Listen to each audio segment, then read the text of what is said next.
Got the C-10 out here at Abner. I am still amazed at just how capable these little things are.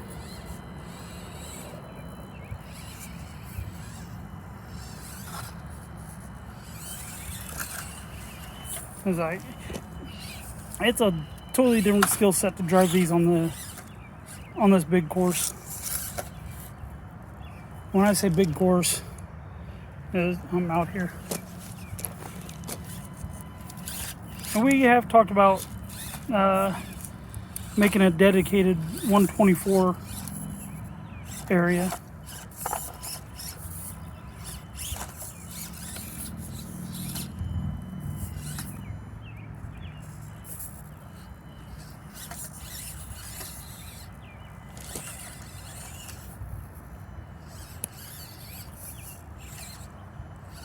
Now this one right here is my most modified. Well, this and the Jeep both.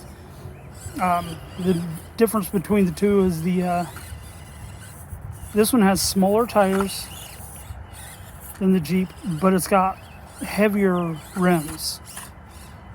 The Jeep has got the Goodyear Wrangler tires from RC 4-wheel drive and the 11 gram rims from Trill.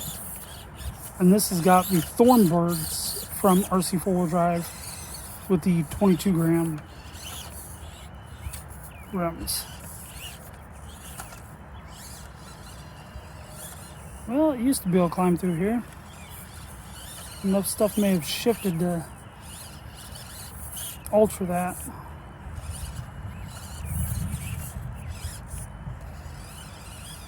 Or maybe I'm just hitting it completely wrong curve. Yeah, that's all it was.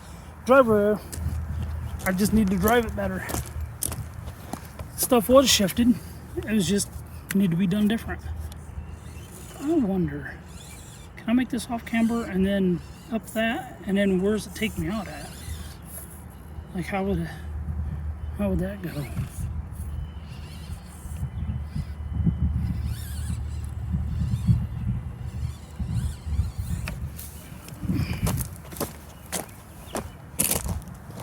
Big old drop off. We don't really want to go down that. I don't know if I can go down this without rolling it. I just spent almost an hour driving my 10 scale, and I had dug out a flower bed yesterday. Got a blister on my hand. That blister sits, or the radios are sitting right where it blisters at. That's why right there is why I like the double barrel. A lot of people don't like them. That bumper's going to clear, for now anyway, and that back tire is getting a touch. A lot of people don't like the double barrels. That's perfectly fine. It's to each their own. It's what makes you happy. What works for you on your course, what you're doing. But me, that crazy amount of articulation, like right here where I'm coming through, and I'm still getting contact with all the tires. That's why I like it.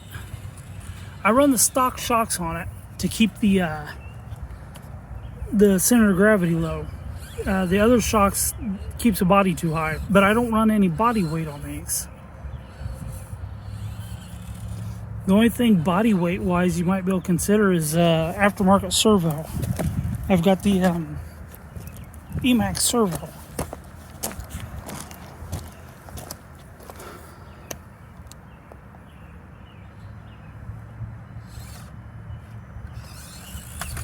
I don't think that has enough weight to it to justify the other springs because it raises the center of gravity up too much.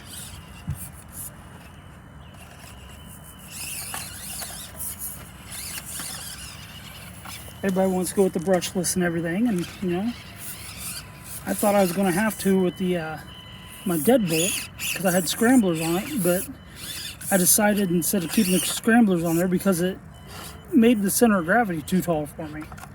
I decided just take the scramblers off, put Patagonias on it, and I just need to test drive. I'll probably test drive it tonight on the indoor course when I get back just to see what the difference is. But it won't matter. I've already sold the scramblers at the last swap meet I was at.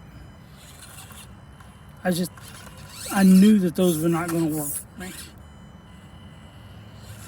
To those they work for, I'm happy for you. I truly am. They were just too tall. Oh man, this is where a slightly bigger tire does come into play. See, if I had those held in here now, it's because stuff shifted. It just doesn't have what it takes to clear that gap. So we'll just close the gap up a little bit.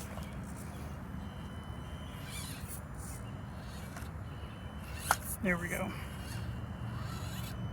And we're supposed to take that a bit off camber here and then down.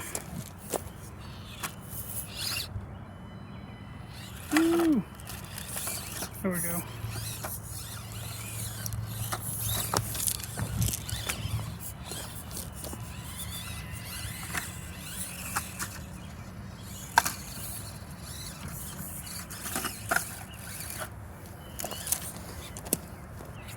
I remember when I first got into these, I went to one of the local hobby shops in Indianapolis. There's only a couple of them I know of that actually have RC stuff. And it was Hobby Town. And I'd asked them if they had anything for the 124 scales. And I know the owner, I had talked to him enough to know that he does not condone things that happen. And the guys actually started laughing at me, telling me to get a real hobby. A couple of the workers are, not all of them, there's some good workers there. Man, don't tell people that are getting into something to get a real hobby and then turn around and carry the product. No, that's what the funny thing was. Last time I was in there, they had a couple deadbolts and a couple Jeeps.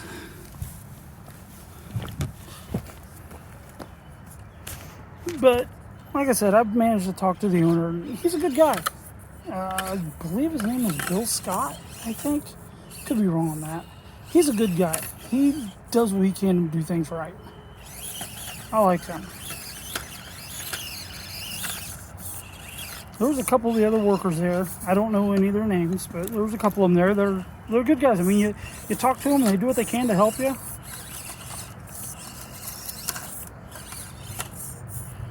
Couple of them there, and it's like they talk like they think they have something to prove.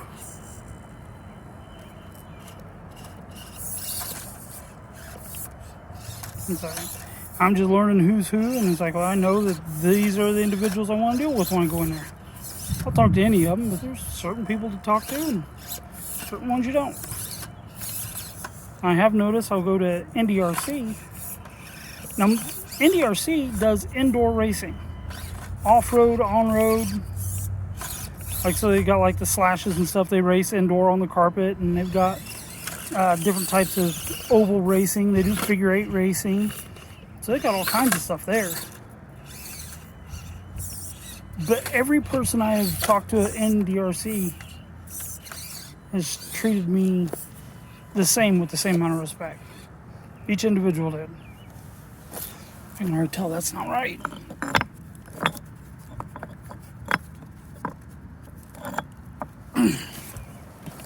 That's the way it's supposed to be. That's what I was talking about. We try to make stuff for the little trucks, and when the big ones go over it, it just makes it difficult for them later. Because the big ones, like you watch some of the other videos I got with the 10 scale, you'll see it'll take these rocks and it just shifts them. Like, it moves the rocks like they're nothing. Surprises me, but oh, there's some branches out here we didn't have out here before. Branches and twigs. Do a little course maintenance.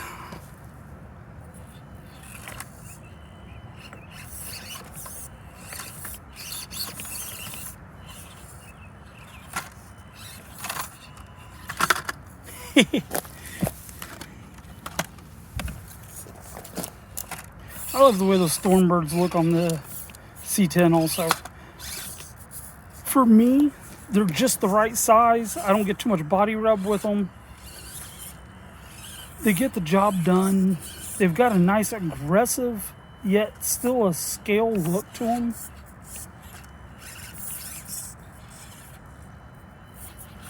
Okay, I used to be able to climb up on this even with still having the bumper attached. How did I do this before?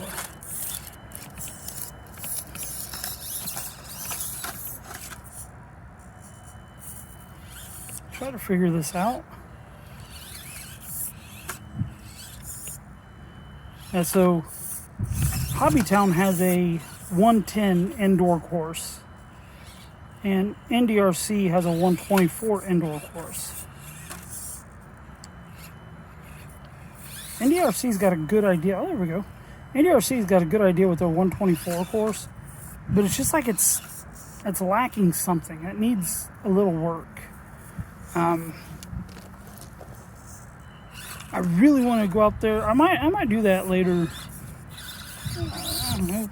Maybe tomorrow, maybe tonight. I don't know yet.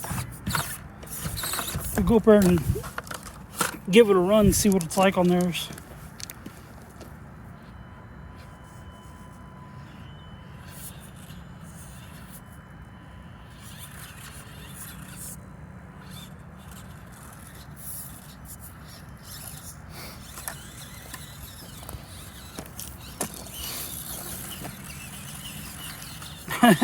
I'm looking at this thinking, can I do it? Well, you get your approach right, you get the front wheel going. Well, what do you know? That's almost straight up. It's almost straight up, and it's, oh, I can keep from falling over. Just to give you an idea. Almost vertical, and as tall as the truck is. And the truck just pulls itself right up on it. So now I just come up and corner that wheel to hit it. Oh, I might be at a wrong angle this time. No, the front wheel got it. It just barely clears.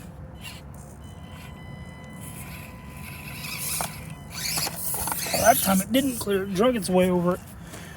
But that's impressive to me. That's what surprised me about these little ones. It's like they got so much torque and power for their size. And especially me putting those heavy rims in it. Those 22 ounce.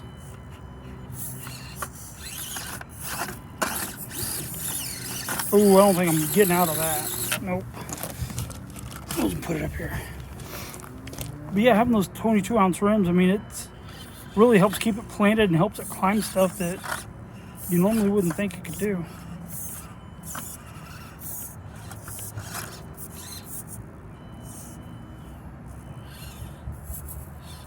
Yeah, I don't think I can get an approach on that.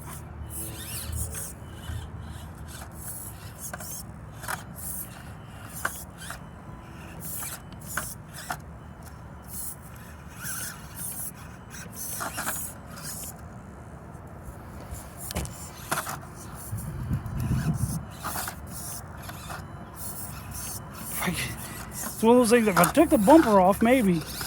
But I'm not, oh, wait a minute. Can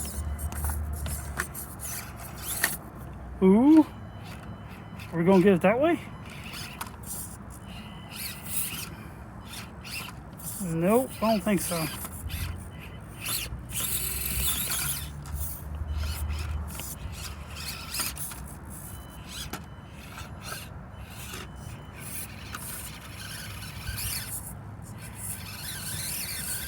Those heavy rims and those double barrels allowed that thing to droop low enough to grab traction and pull.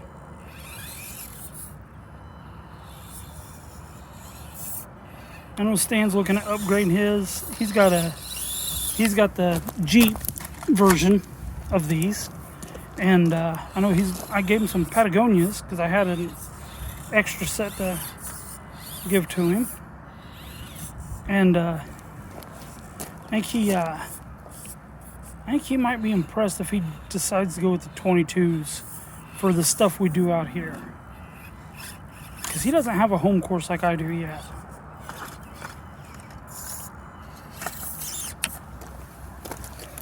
But if he goes for a similar setup, as a matter of fact, I might just look for some 22s to put on my Jeep. If I can find the same rim that I've got on it now, but in a 22, same style and color. Oh, man, just the way that thing goes through there, it's amazing. I am so impressed.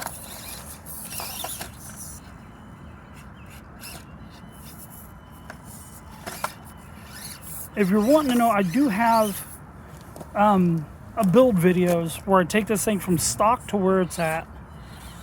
I think it's like 5 or 6 videos long, and it shows you the individual things I do. Putting the tire and rim together, and putting the shocks together, how you do those. So I've got the tire and rim, the shock, and then the servo with the steering links.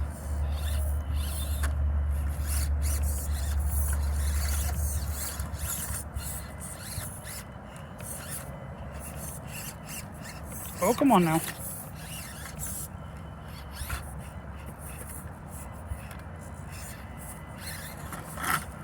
Now, if I do anything like what Matt from 2FMRC has done, and that dude has done some amazing stuff with his. He's got ones with dig and 4-wheel steer and changing out the ESC in them to where you can program them with the phone through Bluetooth and all kinds of stuff. And then you got, sorry, there's a big old mosquito right there next to me. Then you got TJ, the RC guy, and he's done all kinds of things, and he does a lot of like your doing the brass weights and stuff like that. And he does some really good work too. If I can ever figure out how to link people in the descriptions and all that kind of stuff, I haven't learned how to do that on my videos yet. I don't even know how to edit these things. I just do a straight run through on the video, and I just do a straight run through on the video and just upload it and give it a title and description.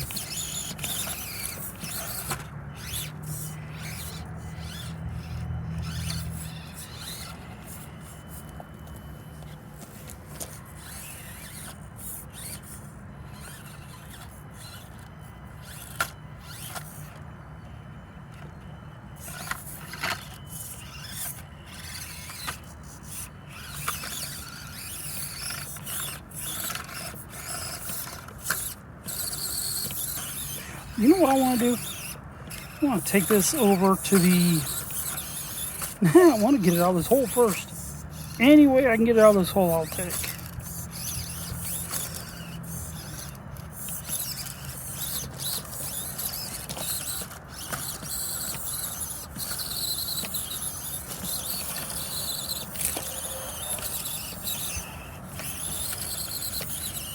Oh, I got the camera going all over because I'm getting excited, kind of like fishing. There we go, I'll just go this way. But I'm gonna take this over to where I was talking about in my last video. Ooh, boy, that thing's getting a little warm. Oh, not too bad.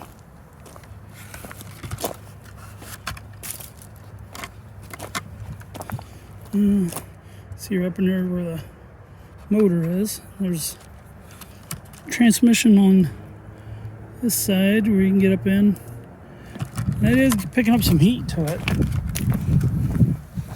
I want to see what it's like over here, because this is the area where I was saying in my last video that I should take some pictures and send to Stan about possibly making a dedicated course back in this corner.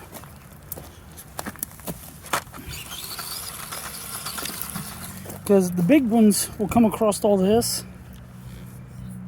and then when they come down, they go this way. Nobody comes back here into this. So I'm thinking if we can clear out some of this stuff.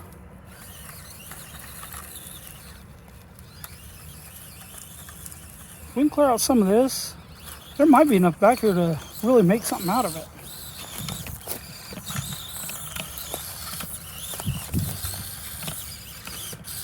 I can't even see what I'm getting hung up on. For all I know, I was just getting hung up on the grass.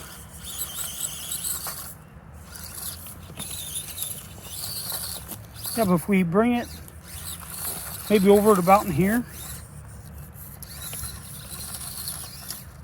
and then we can clear out stuff back there. But make sure we've got enough room here to where people can walk through between, like, don't even come over to these trees. Stop a couple feet shy of these trees. This tree here. Bring it around here, up through there. Clear some of that stuff out. Put it up in there. Clear that out. Off of this here. If we go in a little bit. Stan, I think I got an idea here for us. I'll see if I can get a hold of you later tonight and shoot you the idea and see what you're thinking. We need to figure out what we need to do with this thing. I don't know what to do with this. If we're allowed to take this apart, it's just an old bench. If we take that apart, we can have all kinds of boards for it. I'm guessing that's why the park threw it back there, so we could use it.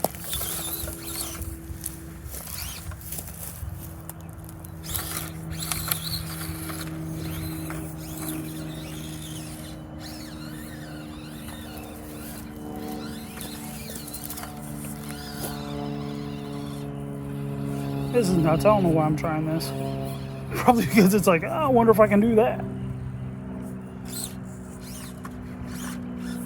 Ooh, doggy. Oh, Stan, check that out. Was this 21-minute mark?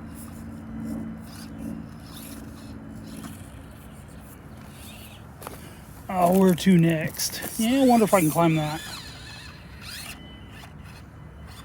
I can climb that, go down in there. Ooh, I don't think I can get it. It might be too vertical. Oh, no, no. Oh my goodness.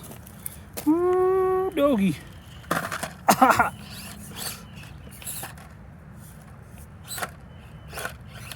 Alright, well, let's see if we can get out of it. We got in the hole. That's half the problem. Now get out of the hole. I don't want to get out the same way I came in. I want to go a different way.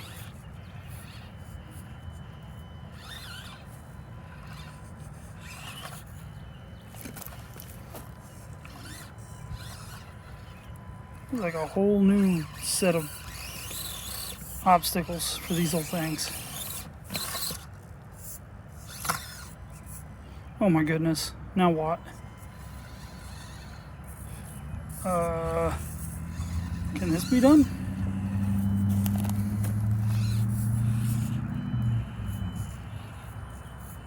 I don't know if I can reach that rock. No. Even if I did reach rock, where would I go from there? But however, if I go this way, pray I don't fall in that hole. Because no, my luck, there's a snake, like a poisonous snake. I doubt it. That's be very odd in this area. We do have them in Indiana. It's just in this particular area would be odd.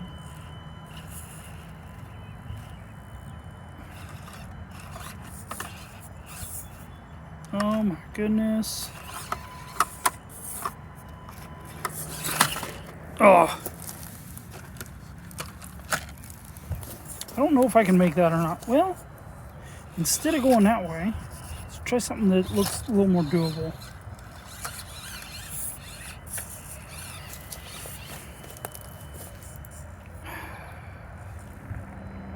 Do I try it? Of course I try it. Every time you don't try, it's a guaranteed fail. If you do try, well, you might get some. Stood it straight up in the air.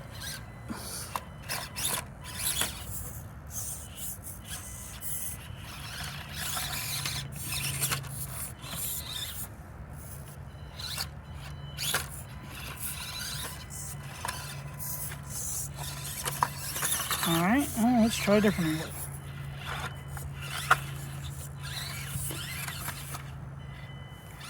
I've been doing that off and on today.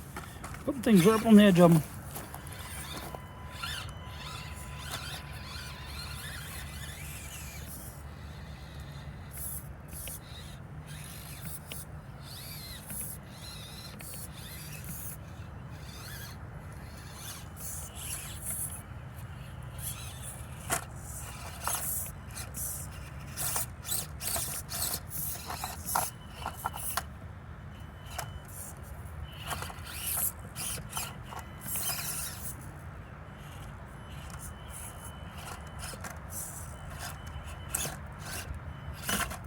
Oh, no, no.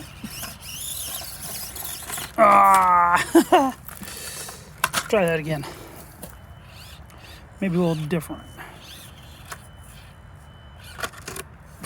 Oh, that wasn't it.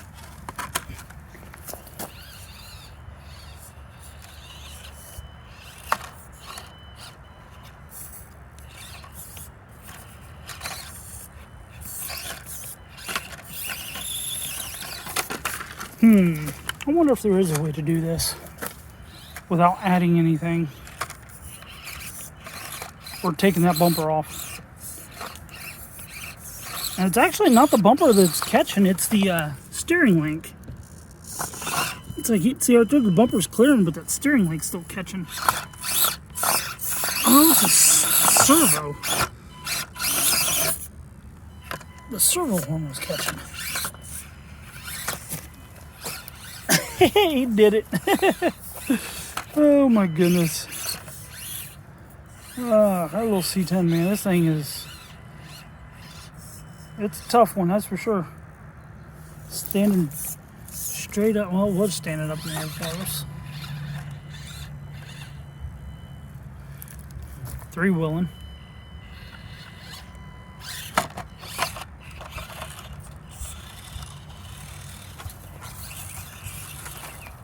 Well, the big boys do it. Let's see if the little guy can.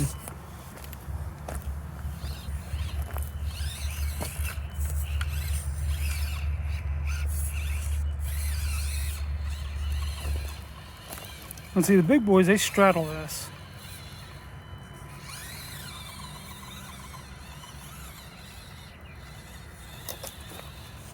I don't know how I'm going to get over this thing.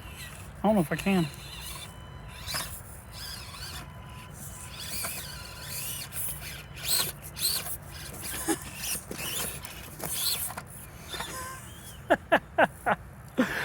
It was just when I doubt the C-10, it proves me wrong again.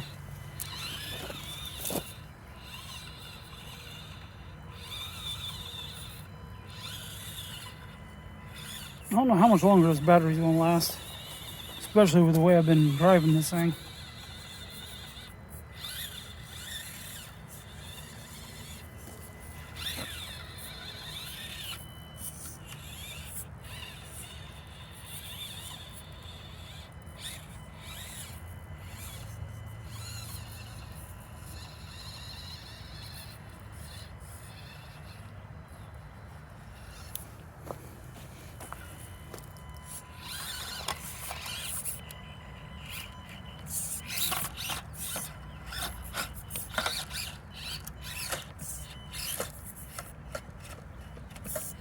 I might have to go back and get some screenshots of this video.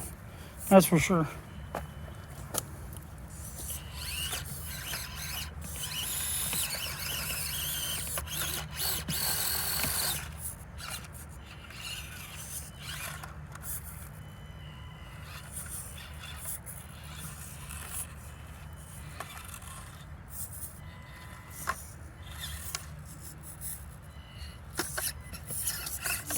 Oh, really? All right, we'll come back up to here.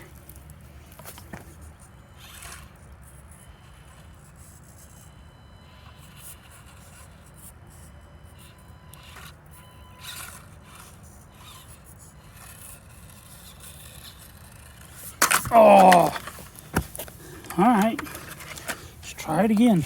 I know I can do this.